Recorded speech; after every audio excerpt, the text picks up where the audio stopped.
Prepare to experience the strongest radio allowable by law. Secrets will be revealed. Myths dispelled.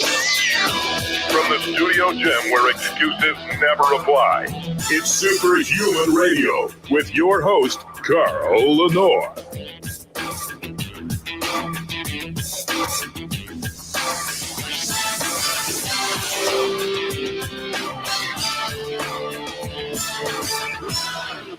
Hey, welcome back to another episode of Superhuman Radio. We're going to talk about something interesting today.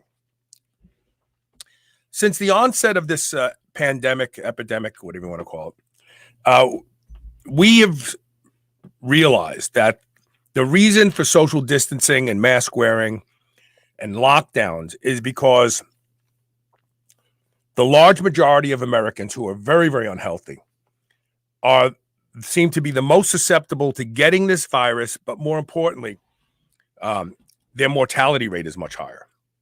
In fact, just yesterday, another study was published about something we talked about in April of 2020, and that is how senolytics, rapamycin, intermittent fasting, probably some metformin, things like GLP-1, seem to protect or improve the mortality outcomes to this virus.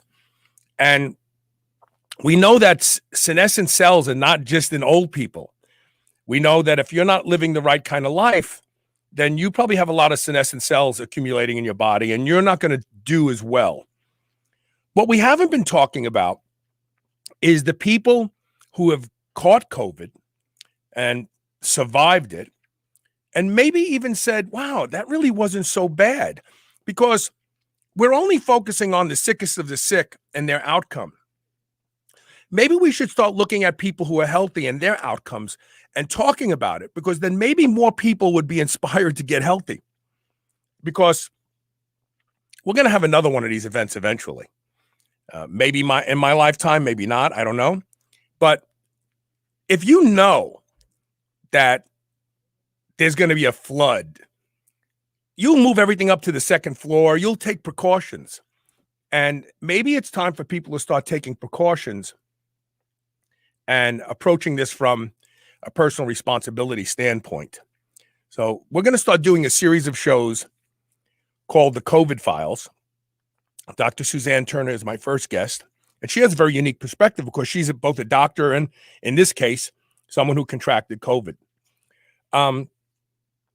If you are someone who got COVID and you're still alive today, I want to hear from you. Email me at onair@superhumanradio.net, because I have a funny feeling that the Superhuman Nation has a lot of people who got this virus and they went, that wasn't so bad. What's everybody all freaking out about?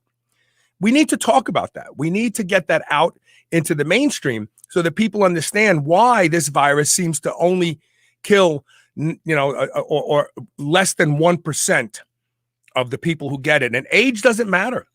I know a 92-year-old woman who overcame it and said, I just thought I had a cold.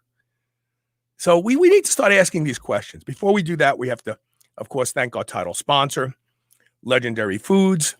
The tasty pastry is taking the world by storm. So many great flavors. If you've never heard of them, go to shrnetwork.biz/legendary. Use the code SHR10 to save 10% off. 20 grams of high-quality protein, less than 1 gram of sugar. You'll feel like you're cheating, but you're not. And because Ron Penna is such a generous person, if you listen during the commercial breaks and you hear the secret word, simply email the secret word along with your mailing address to onair@superhumanradio.net, and I will send you a free box of tasty pastries to try yourself. So it doesn't get much easier than that. And now let me bring my guest on. And one of the things I love about doing this show is I get to hang out with some really cool people. Dr. Suzanne Turner is one of those people. How you doing? How are you? I'm great, Carl. How are you? Good. So let's start for a moment. As an MD, do you see patients who have contracted COVID? Yes. Well, not anymore, but we did see quite a few back, even as recently as maybe 6 or 8 weeks ago. We were seeing COVID patients.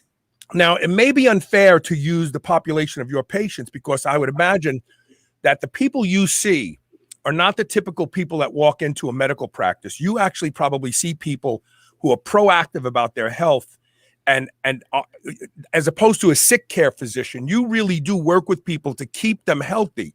You don't work with them once they're sick, as a rule, right? Right. So pretty much once this pandemic started, we started telling people about things they could do to help keep themselves well, things that they, obviously we're telling them those things ahead of time as we go along, trying to keep them well in general. But when this particular thing happened, there was such a scare around COVID and around all of this that it was hard to not address it directly. You had to say things to patients. You had to say, hey, let's get you started on something that's going to help keep you not so acidic and make you a little more alkaline, especially my athletes who are doing fairly high protein diets. Things that we needed to do to protect them in general, things about improving their immunosenescence, things about making sure that their cells had adequate nutrients, all the things that we needed to do. And so, yes, I would say in general, but we do have I have sort of two practices. I have a regular family medicine practice, and then I have my anti-aging and cellular medicine practice. And so the cellular medicine practice obviously is one way. And one of my patients from that group is 94. He had COVID back last summer. He also has prostate cancer, but he was pretty sick, but we kept him out of the hospital, and he's doing great now, back to walking the block. And so did he return pretty much to pre-COVID normal for him? He did. Mm-hmm, he did. It's very inspiring. So when do you actually catch the virus? So this is almost at the end, and I say end, it was just 6 weeks ago. Okay. So we have, of course, been wearing masks and all that, and just out of an abundance of caution, not knowing who or what we would be exposed to, I have chosen to wait about the vaccine or about the shot. And decided to wait. And so because I'm not in a hospital system, I had that freedom to make that choice, which was great. But So I did not. And one of my staff members also made the same choice. And here we are. And she caught it, and several of our staff members caught it. So what happened was I changed my workout. I went from doing a fairly high intensity interval training workout maybe for the last maybe 6 to 8 months, and switched over to doing powerlifting training with my local gym. Shout out to Roswell Barbell. And they, my t-shirt, Roswell Barbell. Cool. And so I started working out with a trainer there. I think one of the things that was beneficial for me was I was able to lower my cortisol. I saw that with my HIIT training, I was really getting my heart rate variability was pretty low, 30, 40, somewhere in that range. And I really had a hard time bringing it up, even after, if I did it 3 days a week, then if I gave a 2-day break on the weekend, I really still couldn't get it up above 40 on Monday or Tuesday. And so I switched over just as part of trying to make a change in my health overall, and thinking about COVID and thinking about just general wellness. So started working out with my trainer several weeks ago, and I worked out back to back, which I don't usually do, on Thursday and Friday. And then Sunday, I was with my family and started to feel just not well. And I had fever for about 3 hours. And then I felt a little bit achy, but achy like I would from having worked out back to back. Right, I mean, I did arms one day and legs the next day, and everything hurt. But it wasn't, I had the flu maybe 5 years ago, and I was laid out from the flu. That was back before I was really doing the lifting that I'm doing now. And so it was very different. I mean, joints hurt. I was feverish for 5 days. Back then. Yeah. For this, I had 3 hours of fever, and the fever was gone. I had some nasal congestion. I never lost my taste and smell.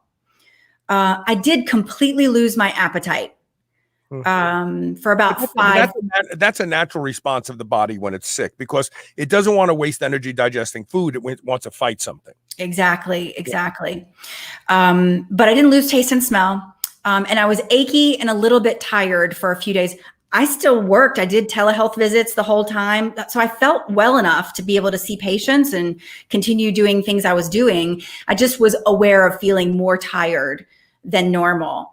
When I went back to the gym the following Tuesday, so I got sick on Sunday, the following Tuesday, I went back to the gym, and I noticed that I was a little bit not quite able to, but I hadn't worked out in a week. I mean, a week of not working out is a big deal for almost 50-year-old. Right. So how do you know you had COVID? Did you get tested?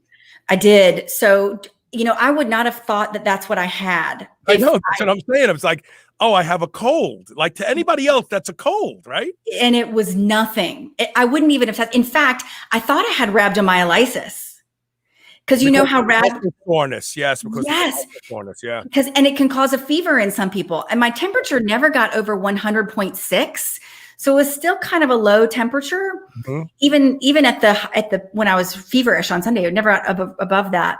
And so I was a little surprised. And you can get a fever with rhabdo about 3 or 4 hours typically. So I thought, I just have rhabdo. Mm-hmm. But because I was running the business, I needed to know if it was COVID or not, so I could know to shut the office down. And we did. We shut the office down for 2 days, turned everything over to telehealth, and continued seeing patients, but we did it remotely. So how long ago? This was 6 weeks ago, right? Yes. Okay. So to summarize, you really could have had a cold. I mean, yes. If it wasn't for the hard workout back to back, the idea of rhabdo wouldn't have even come into the picture. You would have just thought, I have a cold. Yes. So it really lasted just one full day? So the fever lasted 3 hours, and the tired and achy lasted 3 days. Okay. But you still were working. It wasn't like you were laid out like the flu 5 years ago I know what you're talking about. So have you had any follow-up testing to see if you have antibodies? And I do. It's very exciting. So, and I have a panel of a bunch of antibodies, not just the spike protein. I've got a bunch of antibodies. So that's kind of exciting. So wait a minute. So those are antibodies that you probably got throughout your journey in life. But the spike protein was from this, or are you saying that this virus caused an abundance of other antibodies to show up? So I think there is some crossover, but I think there are other antibodies that were created from this virus. Because I tested before, probably back in June of 2020, I tested for antibodies and I had 0. Really? So this time I tested, and I tested positive for several antibodies against those, not just the spike protein, but I'm sorry, I don't remember. I think it's a OPE or something like that antibody. So, I mean, I'm not a virologist, but you probably understand virology a lot better than most people. Those antibodies are what we talk about when we talk about herd immunity, right? When enough people have antibodies, then the virus just goes away, right? Right. And do we get those antibodies from the vaccine? So we get the spike protein antibodies from the vaccine. This is fascinating. Right. So so getting COVID and getting over COVID provides you with a myriad of protection that the vaccine is just this one thing. And this is why they're talking about a booster shot every year now. Potentially, yes. Yeah. And the question is, how long do my antibodies last? And we just don't know that yet. Very exciting. Did you see the article that just came out from Cleveland Clinic? COVID. Yeah, weak COVID, like people who got mild COVID like you. So you are one of the people they talk about in this other study. I don't know if this is the study you're talking about, but a study was just published that showed that people who got weak COVID, and weak COVID was identified as very, very gentle symptoms, like your 3-hour fever, sluggish for 3 days and gone. They have lifelong immunity. I am hoping that's the case. And the one I'm talking about came out of Cleveland Clinic. 1,300 nurses and doctors from the hospital who had COVID and chose not to get vaccinated after they had COVID. And they had 0 cases. And this was starting, the study started in December. So before, and it went through the worst time, the January worst time. This is in Ohio at the Cleveland Clinic. Went through that bad January time when our numbers were so high. So they were certainly exposed during that time. And treated, sickness, unvaccinated had 0, just like the vaccinated people had 0. Well, the vaccinated people actually, by and large, don't have 0. So the CDC on their website right now has a position statement that they are not counting those who've gotten vaccinated and then were reinfected as so they're saying well they had the vaccine, we're not going to count that. Even if you got the vaccine, even if you never had COVID, you got the vaccine, you caught COVID sometime after the vaccine, they're not putting you into the new numbers. Because think about what that would do if they had to start reporting the tens of thousands of people who are vaccinated and then get COVID. People would go, wait a minute, I thought the vaccine was supposed to protect you from getting COVID. So in my small practice, we've had 4 post-vaccine COVID cases. Now, how closely did they get it? Was it like, did you go, wow, that was so fast after the vaccine? Maybe the vaccine gave you COVID, or was it pretty prolonged period of time before they got it? So I had a couple cases, one where the patient got the first vaccine, tested positive days later. And it seems as though she started to get COVID. She got the vaccine and then she tested positive. Right. And I think what happened was she was exposed around the time. So she had a really bad outcome. It was coincidental. Oh, did she get really, really sick? She had a really bad outcome. Yes. Wow. It was terrible. And so, but otherwise, I've had several. So right now I have a geriatric patient that lives in assisted living, and she had a hip fracture. Her vaccine was back in the very beginning. She got, what was it, January or February when the vaccines were available. She got her vaccine way back then, and she went to the hospital for her hip fracture, felt fine, no symptoms. She tested positive for COVID, and they won't let her go back to the assisted living. That's crazy. Yeah, they won't let her go back. And she's having trouble finding a rehab facility that will take her. That's terrible. It's a real bad situation. That's terrible. So the reality of this is that if you are healthy and robust, you will be fine in most cases. I want to be careful how I say this, because somebody will say, well, my father was healthy and robust. And let's be honest, healthy is this ubiquitous term nowadays that really has lost all of its meaning. What's healthy to one person may not be healthy to another. But it looks to me like people who are physically fit, who challenge their bodies regularly with rigorous exercise, who protect their sleep, who eat diets that are probably loaded in real food and not processed and packaged stuff, they seem to be able to get past this virus. And many of them don't even know that they had it. Like I know people who thought they had colds, but then they were forced to get tested and they had antibodies, and they were like, oh my God, I guess I had COVID back then. Right. They never knew it. But the other side of the coin is that people who are getting vaccines don't seem to be fully protected from getting the virus, which makes me ask, why are we pushing these vaccines on people? I think there certainly are people who need to get a vaccine. There's certainly a huge category of that. I've been saying from the beginning, I don't understand why someone who has COVID has to then go get the vaccine. I don't understand that. Would someone please explain it to me? Because the goal is to develop antibodies. If I can prove that I have antibodies, it just came out that Foo Fighters are playing in what stadium are they? New York something. And they're requiring every person who comes in there to have a vaccine. Even if they have antibodies. I have antibodies and I can't go. I mean, I love Foo Fighters, so I would love to go, but I think we have to take a step back for a second and say, I want to be cautious because there have been plenty of healthy people that have gotten very sick.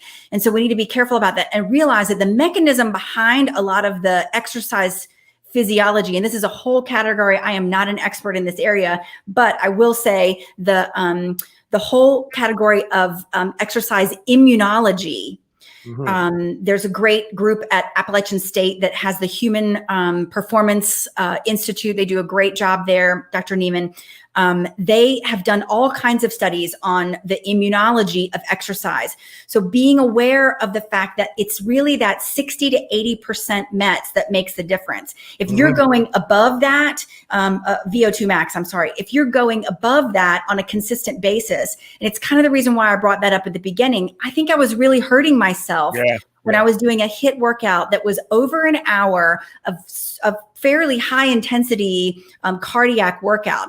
This workout I'm doing now, although I'm lifting heavy weights, I'm not doing, I stop and rest for a period of time between workouts, or between sets. And so I think, and I've seen my heart rate variability go up. I think that's making a big difference. And when you look at the research on exercise immunology, there really is a link with the degree of exercise. So the other part that's interesting is looking at geriatric patients, or even, and the studies really include anyone over 65, which I don't consider geriatric. Right. I hope not. I'm going to be 63. But the older patients, depending on how active they were, there's some really interesting studies coming out showing that that even increasing the number of METs that you used in your activity, that an increase of about 4 METs decreases your risk of illness by 4%. There's a direct correlation. Right. Yeah, it's very interesting. I'm going to pull up. But then when you get to a certain point, it's not just diminishing returns, but your immune system starts to become weakened. And we know that Olympic athletes, for instance, are always on the verge of getting sick, because if you're pushing your body to the degree where you're going to break world records, no one ever said that was also healthy. Yes. And so if there's actually an interesting study that came out, one of the cells in our bodies that works specifically on coronavirus, especially, or viruses, this virus particularly, but other viruses in general, we know that gamma delta T cells, this is one of our first responders to the immune, to an insult, an infectious insult, is that gamma delta T cell. That cell is depleted by overtraining, by the oxidative stress that occurs from overtraining. And so we know that there was a study that was done, I think it was 2018 or 2019, with the Polish rowing team, where they took L-theanine, which is an herb, and they took it at 160 milligrams a day. And you know that this used to happen to me all the time when I was a runner before I started weightlifting. You would have that, you start increasing your training, and all of a sudden you'd get a cold right before your training, or as soon as you're done with your training, you'd get a cold. And that happened to me all the time. And this study is showing that it increases, L-theanine increases the number of gamma delta T cells and decreases the risk of those people getting, this is the Polish rowing team, so they're elite athletes, getting an upper respiratory infection, some sort of viral illness. Now, L-theanine also it's something that has been established to relax you, right? Yes. They say it lowers cortisol. It improves the ability to handle stress, because somehow it mitigates stress. So what we're really talking about here is you're applying all this stress to be a superhuman runner. Right. And then you take this supplement that kind of mitigates the stress that you're putting on your body. When probably, if you're not trying to break world records, it's better just to train a little bit less. Right. I mean, it just, I guess it's been a hard lesson for a lot of us overachievers to get. I mean, I've gotten it now. I generally train 3 or 4 days on, and then I literally take 3 or 4 days off. And I find that I come back strong. My muscles are growing. I feel good. I sleep good. When I get close to being overtrained, that's when my sleep gets wrecked. Yep. I can't sleep. I can't fall asleep.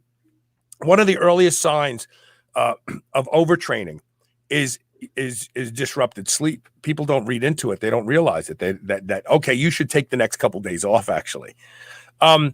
So getting back to the subject at hand, did you use anything that you would now look back and go, well, that was kind of a prophylactic. I probably responded well to this virus because I take my rapamycin once every 2 weeks, because we know it's very well understood now. The science is undeniable, especially with this most recent study with rodents, that senescent cells are where this virus likes to set up shop and make more viruses. It takes senescent cells and turns them into factories. And when we talk about virus, we talk about viral load, because it's not just the virus itself, but it's the overwhelming accumulation of this virus quickly. That is what kills people. And senescent cells seem to be where that all takes place. Can you look back, besides your training, besides your adherence to proper sleep, besides your diet, were you using anything that you can go back and say, well, probably had a protective effect, and it's why I didn't get that sick? Of course. I think my hormones are balanced for sure. I'm doing peptides for managing my growth hormone peptides. I'm doing peptides for my immunosenescence. I'm doing on a fairly regular basis. I do take rapamycin, as you suggest. I do it once a week on my off training day, a super low dose, but that's what the research is consistent with, using a low dose. I do a lot of things, but my regimen is like this. Right. I take a super low sub-Q dose of testosterone, and I do it infrequently. I dose it based on symptoms.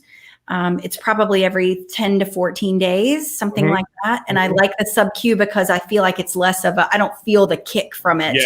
Yeah. I just have more even distribution. I don't get acne. I don't get, what else do I do? I take spermidine, which I think makes a difference. I take epicatechin, I think makes a difference. I do carnosine, which may be the reason why I didn't lose my taste and smell. Talk about that, because you asked me about carnosine in a text and I never replied back. You asked me if I was using it. Why carnosine? So, the problem with the loss of taste and smell is the virus specifically attacks the olfactory nerves. And carnosine works on olfactory nerves. There's specific research on olfactory nerves and carnosine. It works by helping the body handle the advanced glycation end products and preventing the rage receptors from stimulating the inflammatory process. So you're calming down the inflammation in the olfactory nerves. Yeah, that's how it works. Oh, interesting. All right, I want to take a quick commercial break. When we come back, we're going to talk a little bit more about COVID. And then I want to also share with the audience some of the things I've discovered about neuropathy and get your opinion about that, because there's so many people in America today that suffer from neuropathy that was originally categorized as diabetic neuropathy, but these are not diabetic people, that they're still developing it. And it's a real big problem. It's a plague on us, because it actually can cause mobility issues and more than just sensation, motor input. Also, let's go ahead and plug your practice for people who are listening or watching who would like to reach out to you and see about becoming a patient. Sure. It's Vine Medical Associates. I'm in Atlanta, Georgia. And I have a website. It's vinemedical.com, or my personal website is drs.md. I have a YouTube channel, which is Dr. S Cellular Medicine. And that's where you can find me. And obviously, because of the telemedicine environment today, you can see people who are not in Georgia, right? Exactly. That's the important thing for the audience to know. Okay, stay tuned. We'll be right back with more Superhuman Radio. Thank you.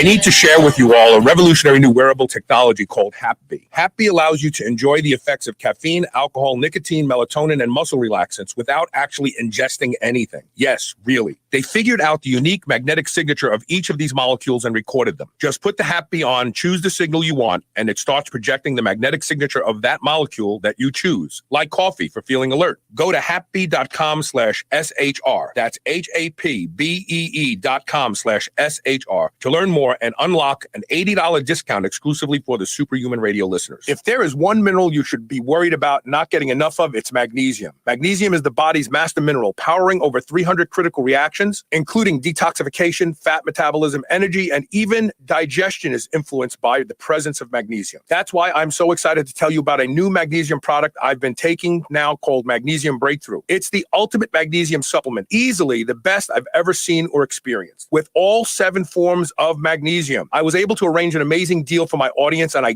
guarantee it's the best deal available on this product. Seriously, with volume discounts combined with our custom 10% coupon code SHR10, you can save up to 40% off select packages of Magnesium Breakthrough. And I promise that this deal is only available on this specific website, magbreakthrough.com/SHR. You won't find that deal on Amazon or even on the company's own website. Go to magbreakthrough.com/SHR and use code SHR10 to save up to 40% off select packages of Magnesium Breakthrough. Remember those rectangular toaster pastries you used to love when you were a kid? Well, Legendary Foods has just made them better. The new cake-style tasty pastry is like nothing you've ever had before. With 20 grams of high-quality protein and less than 1 gram of sugar, you'll feel like you're cheating, but you're not. Go to shrnetwork.biz/legendary and use the code SHR10 to save 10% off your purchase of tasty pastries. Now available in cookies and cream, red velvet cake, birthday cake, blueberry, strawberry, brown sugar cinnamon, and hot fudge sundae. Go to shrnetwork.biz/legendary and use code SHR10 today. Every day, there's a new wellness trend. Eat that. Do this. Avoid those. How do you know where to start or who to trust? Inside Tracker helps you cut through the noise by analyzing your blood, your DNA, your lifestyle, and your fitness tracker to provide you with a science-backed, trackable action plan on how to live, age, and perform better. Personalized, one-size-fits-one recommendations to help you optimize you. For a limited time, Inside Tracker is offering Superhuman Radio listeners 25% off the entire store. Go to shrnetwork.biz/inside tracker, INSIDETRACKER,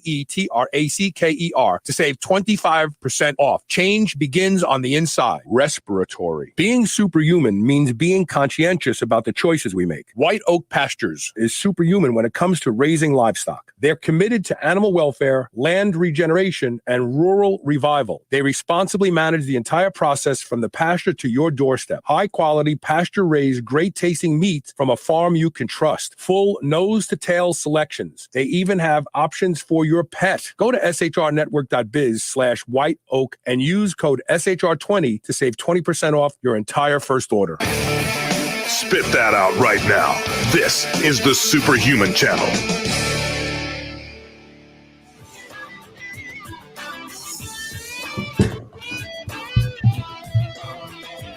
Welcome back. We're talking with Dr. Suzanne Turner. We were talking about those of us who, and you know, Elisa and I may have had it. You said you were so sick last fall. Was it Christmas? No, so no, October, November, the end of October, November, we went on a cruise to Nova Scotia, went up the East Coast to Canada, and actually we got on in Quebec City.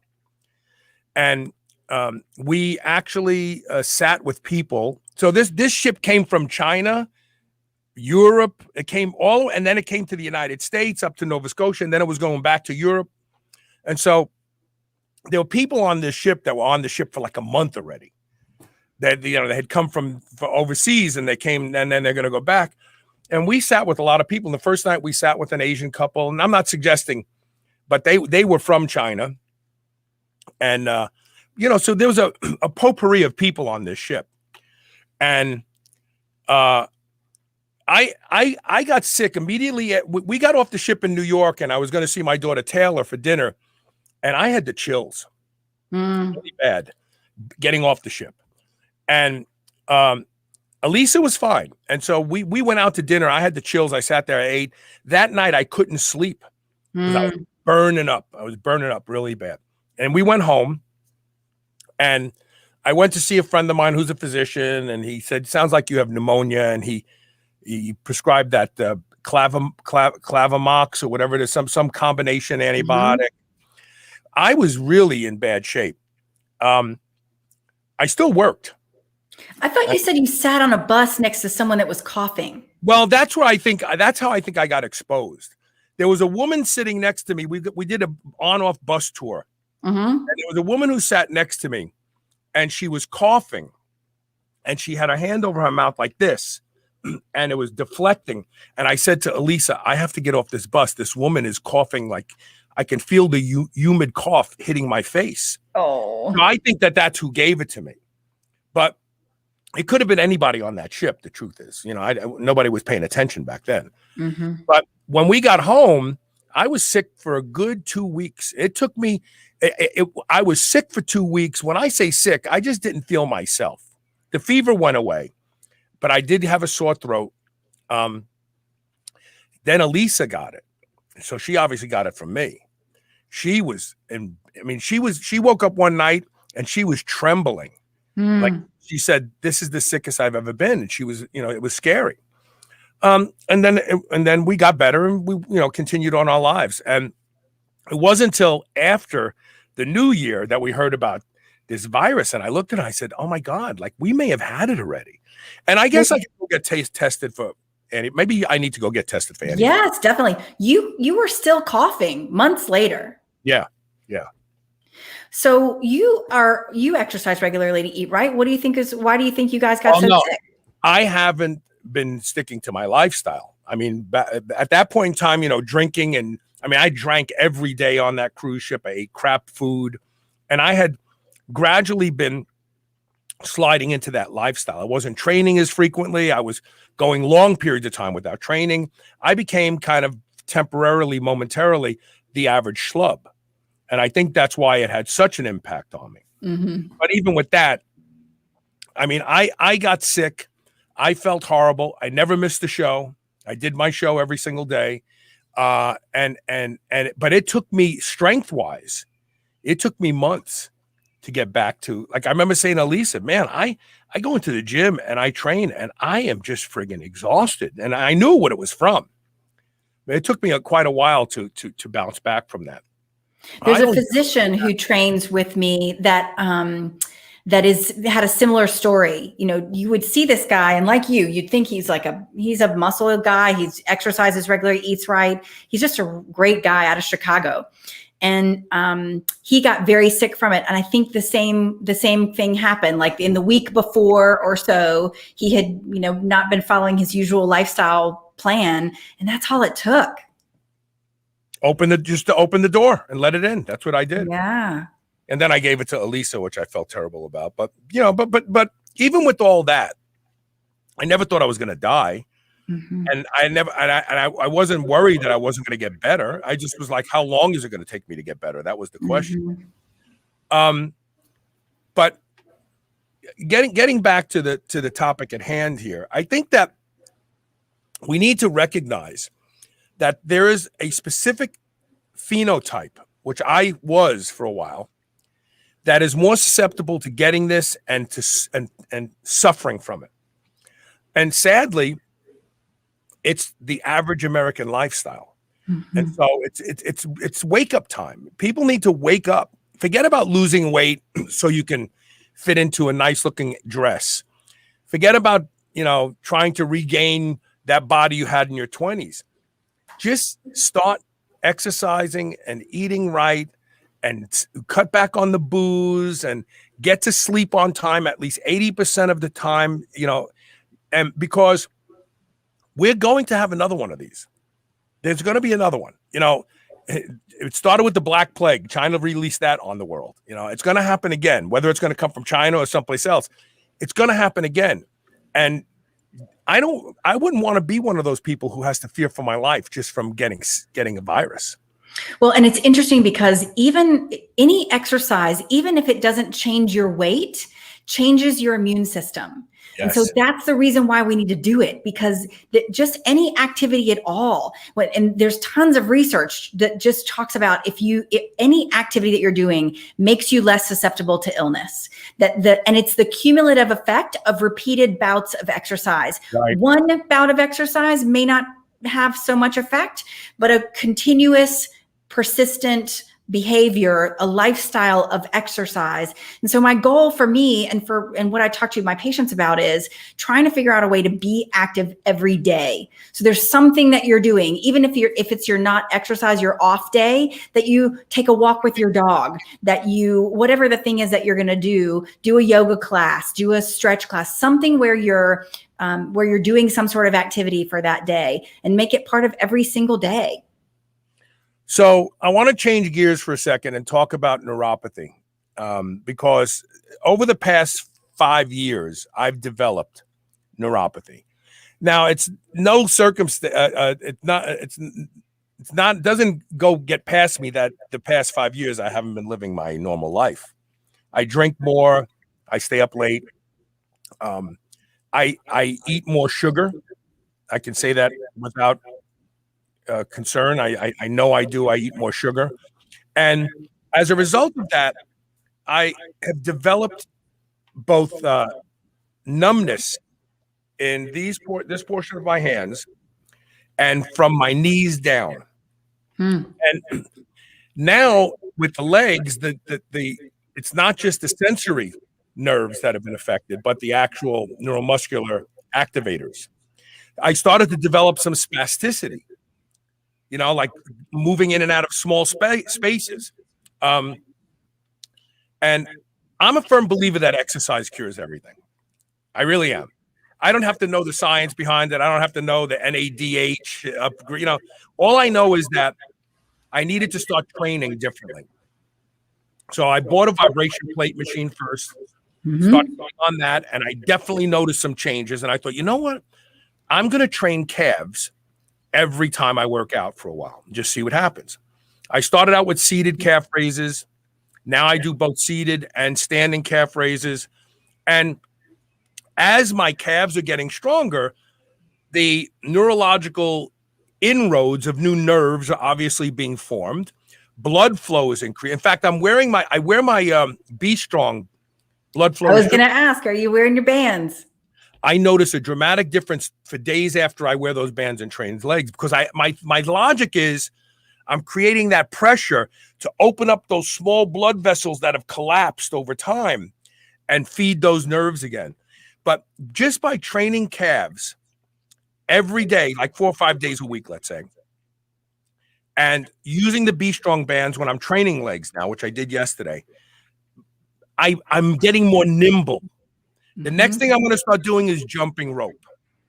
Now I'm going to start jumping rope for balance reasons. But what do you think's going on in the world today with this neuropathy? It's not diabetic neuropathy. My blood sugar is model blood sugar. What really is happening here, you think? I think our overload of toxins. I really do think it's an overload of toxins. There's some research around excess testosterone. Testosterone is one of those, bell-shaped curves where there's a sweet spot for everyone. And so an overdose of testosterone certainly can do that. Certainly an over intake of alcohol, as you suggested a minute ago. But I think we have to also realize there's so much toxins in the world, and we have a tendency to live our lives in a very acidic and unable to detoxify well way. So we're not eating the foods or doing the things that allow us to detoxify from the environmental things. I think we're evolving, and I think we will evolve to get to that point where we can handle the environmental load. I think we also have to consider the contribution of electrical forces. You talk about the HapB wearable device. I think there is something there to electromagnetic fields, and that's affecting our health. And when I think about that, I think about the 5G. And so I think our bodies are not adjusted to that yet. Technology is advancing way faster, and I would include plastics and all of that is in technology. I think it's evolving faster. When we look at things like even ceramic cups, like this ceramic cup I just got pulled out of the shelf, we know that it's lined with all kinds of fancy things that our bodies have to detoxify from. And so even that exposure is a risk for us. So thinking about which glass do I choose? Do I choose the ceramic cup that's got a lacquer on the inside that may be toxic, or do I choose the paper cup that has the plastic lining on the inside? Which is the better choice for me when I have to go to, when I go get my Starbucks in the morning? It's really horrible. And this is a new evolutionary selection pressure, because I think so. Yeah, because what's going to happen is the RF, for instance. I've talked about RF for decades. Whether it's your cell phone or the router or your cordless phone or the EMF that's coming out of all this equipment around us, our bodies respond to it.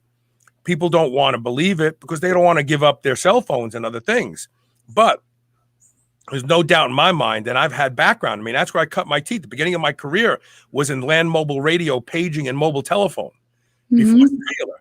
And so, we're living in this stuff, and it's actually a new evolutionary selection pressure, because what happens, what evolutionary selection pressures do is they gently push down, as they imply, on the race, the human race, and the people who get sick from it, maybe they don't have children, and those genes are out of the gene pool, so future generations can do well with this particular pressure. And evolution isn't done with us. The selection pressures aren't famine anymore and ice age. Now they're the things that we put in our body purposefully, the things that we live in purposefully, and whether or not they kill you before you have offspring.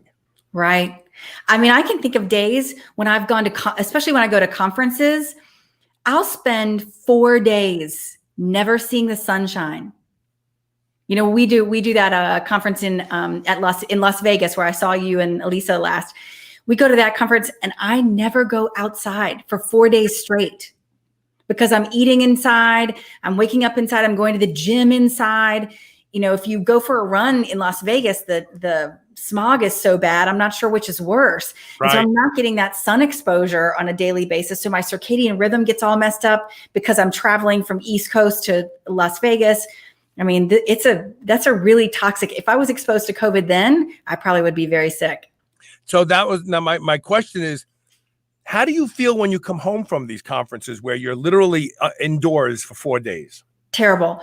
So one of the things I do, I use VIP nasal spray first thing in the morning. I use oxytocin at bedtime, post-workout and at bedtime. I try to do a lot of things, but yeah, it takes me a couple of days. I use butyrate, some ketone esters to try to recover. It's just realizing I feel like a little achy, like I'm fluish. Right. And I exercise. Yeah. But you don't exercise when you're at these conferences, right? Because what do? You get up maybe in the morning and do a little cardio because you got to be off at 6 a.m. or 7 a.m. and you got to be downstairs. I try to do my usual weight training workout in the morning when I go to these conferences. I try to get up early. It's really hard because I'm usually going to bed way later than my usual time, right? Because 10 o'clock here is 2 a.m. or yeah, your brain is like, why are we still awake? Yeah, exactly. Of course, they're pumping all the oxygen in and the lights are all up, so you don't even notice it at the time. But the next morning, you're like, whoa, I didn't sleep enough. Let's put this comment up by Craig Hollander. Let's see. Where is it? Here we go. Come on. My computer's not cooperating now. Here we go. He says, most Americans don't know all of the chemicals they're ingesting and breathing on a daily basis. Much of our food is coated with glyphosate. Dr. Stephanie Seneff is coming on. Oh, good. Awesome. She's been on my show for years, but yeah, she just published a new paper that's really demanding that the government do something about glyphosate. Therefore, the average person that doesn't exercise and ingests large quantities of pesticides-contaminated food will surely diminish the capacity of the immune system. This is why some people have such deleterious effects from COVID. It is, but I also believe that Dr. Lisanti, Dr. Lisanti is coming back on. So Dr. Lisanti came on my show in April of last year. and talked about how senolytics protect against COVID-19. Mhm. And he was right. All this time later, Dr. Blagascloni also published a paper that we talked about on the show. Dr. Blagascloni doesn't want to come on camera anymore. He's at a stage in his life where he doesn't want to do anything. We communicate regularly. But he published a great paper at that point in time looking at rapamycin. We had an N=1 example because there was someone on that cruise ship whose the husband had kidney transplant. He was taking sirolimus, which is rapamycin, daily for his anti-rejection. His wife and he got COVID. They had to leave her on the ship for like 3 weeks because she couldn't come home. He was sick for 1 day. Mhm. He had a fever for a few hours. He felt kind of achy, and the next day he was back to normal. And people were like, how could that be? And then, oh, wait a minute, he's taking rapamycin every single day. And so we know that senescent cells increase your likelihood of suffering from this virus. What else? I mean, who knows? The flu, could you be leveraging senescent cells? Don't forget, old people die from the flu. Young people don't. What we're failing, because I'm so frustrated with politics in general, because now politics has become glue in the works, because people are so fighting. They so, and we see this even in our industry. People want it to be right. Mhm. They don't care if it's a good thing. They just want to be right. They want to be the right one. Oh, I was right about this. I was right about that. And sometimes in life, you have to decide whether you want to be right or you want a good outcome, because they're mutually exclusive. Mhm. And we're seeing this now because there's a real opportunity for the American government to step forward and go, you know what? These anti-aging wackos, they seem to be, they know something, because it looks like this virus and maybe other viruses leverage these senescent cells. We should be looking into this. No, instead they're fighting about whose vaccine is better and all this other stuff. And it's upon you and us and me and you and everybody out there to open your eyes and go, wow, this isn't just about looking young, being 65 and dating a 35-year-old girl, which was what I was painted as when I first started to look at anti-aging. And I kept saying, no, it's about staving off age-related disease. And one of those age-related diseases is surviving a friggin' flu. Mm-hmm. And because immunosenescence is such a big deal, your thymus gland getting destroyed, the thymus gland producing all those great immune cell boosting proteins that gets destroyed as we age, starting about age 35, just like testosterone, estrogen, progesterone, all the other good hormones, growth hormone. And so as you age, you're going to lose that ability to ramp up your immune system. This is why our older patients tend to not do as well unless they're exercising regularly, and then they tend to do better. Yeah, that's a great idea. Is it Corwin? Corwin, don't you have chickens? I do. Yeah, I have. I just lost one last month to parasites. Sorry. Okay. I was very sad. Now, do you process them when you lose them that way, or you just dispose of? Okay. Yeah, they're done. All right. Look, we're going to take our last commercial break. Stay tuned. We'll be right back with more.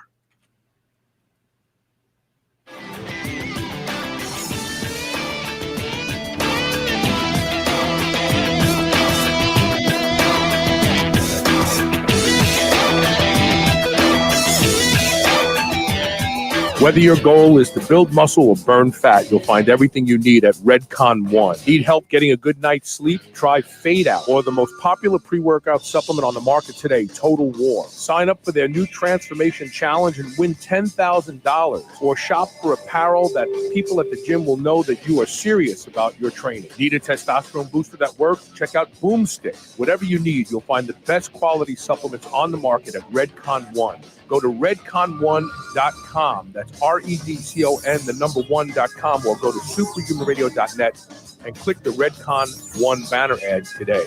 respiratory. Every day, there's a new wellness trend. Eat that, do this, avoid those. How do you know where to start or who to trust? Inside Tracker helps you cut through the noise by analyzing your blood, your DNA, your lifestyle, and your fitness tracker to provide you with a science-backed, trackable action plan on how to live, age, and perform better. Personalized, one-size-fits-one recommendations to help you optimize you. For a limited time, Inside Tracker is offering Superhuman Radio listeners 25% off the entire store. Go to shrnetwork.biz/inside tracker, INSIDETRACKER,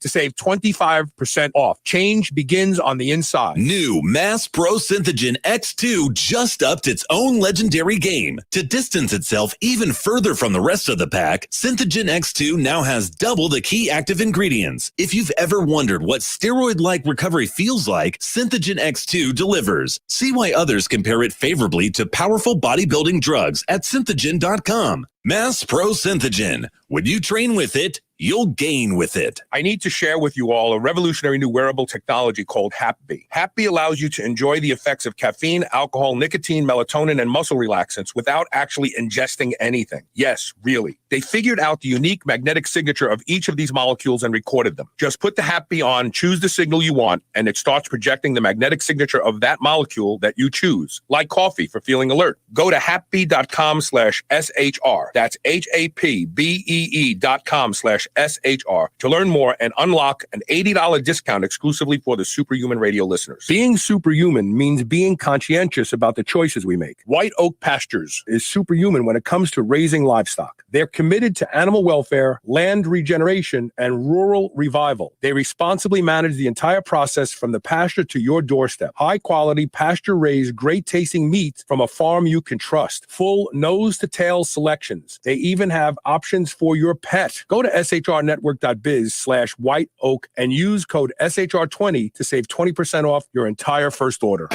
This is the Superhuman Channel. Evolution just got kicked up a notch. White Oak Pastures is up in your neck of the woods. Are you far from Bluffton? No, they are not far. In fact, one of my patient's son works there. It's amazing, amazing facility. They have actually a negative 3.5. However, they rate carbon footprints. Like the average beef producing ranch has like a positive 13 as far as greenhouse gases production. They have a negative 3.5. They actually are better. They are better for the planet than the people who grow soy. That's really great. Is amazing. Yeah, and it's been an amazing, enlightening process of being involved with them because they really know what they're doing. They really do. Our local Kroger sells it. Really? Mm-hmm. I love they have the best ribeyes. I mean, their ribeyes, and the fat is yellow. Mm-hmm. Got all the beta carotene in it. You know, so different. Yeah, so different. So, in summary, what would you say to people who are so afraid of COVID that they've literally changed their lives? Do you think that the vaccine is adequate to assuage any concerns or fears about getting it? Does the vaccine not do the entire job? Should people be looking to other things like GLP-1, right? GLP-1 is an anti-aging It product. Is, and it has some great research about its use against viruses. Mm-hmm. It should be effective. You know, what I will say is I was surprised at how relieved I felt coming back to work after having had COVID. You know, being the boss at my job and being responsible for other people saying, hey, I'm scared every single day, people coming in the door. What should I do? Oh my gosh, I'm so scared of this COVID thing. I think I had not had an opportunity to actually feel my own anxiety or fear around it. And so it was curious when I came back to work on Monday, it was almost like I could take a deep breath because I went, okay, I've had it. It's done. Now I know what it was like. I'm so glad I did all the things to take care of myself and to take care of my family. I exposed my husband and my family and none of them got it. Interesting. My husband did not isolate from me. He was like, I'm sleeping in the bed. Right. Yeah. So I think you have to make an individual decision about the vaccine, and I think you have to have a conversation with your doctor about your unique things.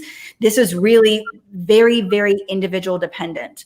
I think the idea of finding out about your antibodies is really critical. If you've had it, I really think it would be good for you to get antibody tested. Even if you haven't had it, if you've been exposed a lot, like me, like my staff, I think having antibody testing is really valuable, especially since the research is now coming out showing that you have antibodies, that you don't need to get a vaccine. You know, that just came out. This Cleveland Clinic, respected, allopathic group. And so I think I have patients who I've definitely recommended the vaccine to. I have an 80-year-old who lives by herself. She has severe COPD and was isolated in her house away from her family because she was afraid to go out and couldn't go in. I said, you absolutely have to get it. And so the question that I ask to most of my patients now when they say, Dr. Turner, do you think I should get the vaccine, is what is not getting the vaccine preventing you from doing? Interesting. Right. So are you not going to restaurants? Are you not going out to eat? Are you not going to the movies? Are you not seeing your family because you haven't got a vaccine? Then we really need to think about this as an option for you. My bigger question is, when you have had the vaccine and you're still choosing not to do those things, because I have a few of those patients, I always think, then why did you get a vaccine? If it wasn't going to change your ability to be social, your ability to hug your grandchildren, then why would you get a vaccine? And the truth is that this virus is pretty close to the mortality rate of the seasonal flu right now. Now that all the numbers are shook out, the CDC just released some more stuff saying that a couple states, padded their numbers, and those numbers have been corrected. And I'm sure there's a lot of states that did that. And I got to believe that, people react to finding out they're wrong one of two ways. They either feel embarrassed and go, oops, I was wrong, or they dig their heels in deeper and refuse to. And that's the two sides of the population today, right? So we have people out there that are hearing this news and they're going, I don't care what the news says. I don't believe that it's not that dangerous. Josh Hammer, who is the Newsweek opinion editor, wrote an article on the 4th of this month. COVID-19 has forever destroyed America's trust in the ruling class experts' opinions. In ruling class, they mean government. Let's be honest. That's what they mean. Because they're not talking about millionaires and billionaires, because they're treated the same way we are by the ruling class, which is the government. So what actually has happened here, and I think that's what's going to backfire on the ruling class, is that a lot of people just don't believe them anymore about it. And you know what? And it's, how it is. Like, if you find out your wife is lying to you about cheating on you, what else is she lying to you about? You know what I mean? So I think people are going to go, wow. The one thing that this COVID-19 really did do is show us that the government is willing to lie and cheat and do anything that they can to put some sort of new control on us. And what else are they lying about? Right. Scary. I live in the state of Georgia, of course, and we have about a 33% vaccination rate, but it's pretty exciting because we've still got really low numbers. I think our numbers continue to decline. I think we had one hospital admission and 2 deaths yesterday, something like that, which is awesome. And I mean, it's terrible that people are, I don't mean to diminish the risk, but when it was 300 or 3,000 people a day several months ago, and now it's 3, I'm so glad that we're finally getting to the point where that's the case. Well, so but you just said something that I want to pick up on the nuance. There was a person on CNN, a woman, who was talking about incentivizing people to get the vaccine by like giving them free stuff or making it mandatory to go to baseball games, or and she said these words, and she said, and we have to do it relatively soon, because shortly the virus is going to start to go away on its own, and then there'll be no incentive to get the vaccine. And I heard that and I thought, wait a minute. So what you're saying is the virus is going to go away on its own without the vaccine.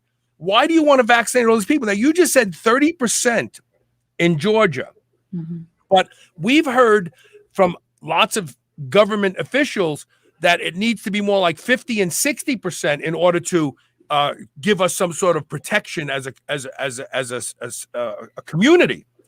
Well, if only 30% and it's already going away, that means that the vaccination is not having much to do with the fact that it's going away.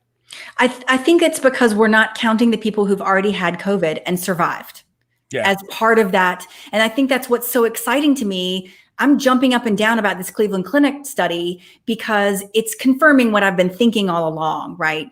And just saying this is a big deal that if you get the virus, you have immunity. You know, I think that it's saying a pretty big thing about our susceptibility to illness and about our need for getting it. Now, how long does it last, and what's our long-term efficacy, and how long? You know, right now we know it probably lasts around a year, but that's not for everybody. And I think again, it goes back to what is functional medicine, what is cellular medicine. It goes back to you have to treat every person as an individual. There are patients and populations who need to get the vaccine without a question. There are patients and populations who, if they got the virus, would be very ill. And so you have to be aware of every individual person and every situation, you know, even just the percent body weight, the BMI, the body mass fat, percent body fat. That's really one of the biggest factors in a lot of these situations, because we know that ACE2 receptor that the virus binds to is in greater proportion when patients have a higher percent body fat. And so it's part of the reason why BMI or percent body fat is one of the biggest reasons for illness. So we have to protect a lot of those patients. And I think it has to be a very individual decision. The hardest thing that we're dealing with here is this, and I'm sure it's everywhere, the judgment on both sides. Yeah. You know, why aren't you getting it? You should get it. Why aren't you getting a shot? And we're also seeing lots of corporations making decisions about how they take care of employees based on whether they got the shot or not.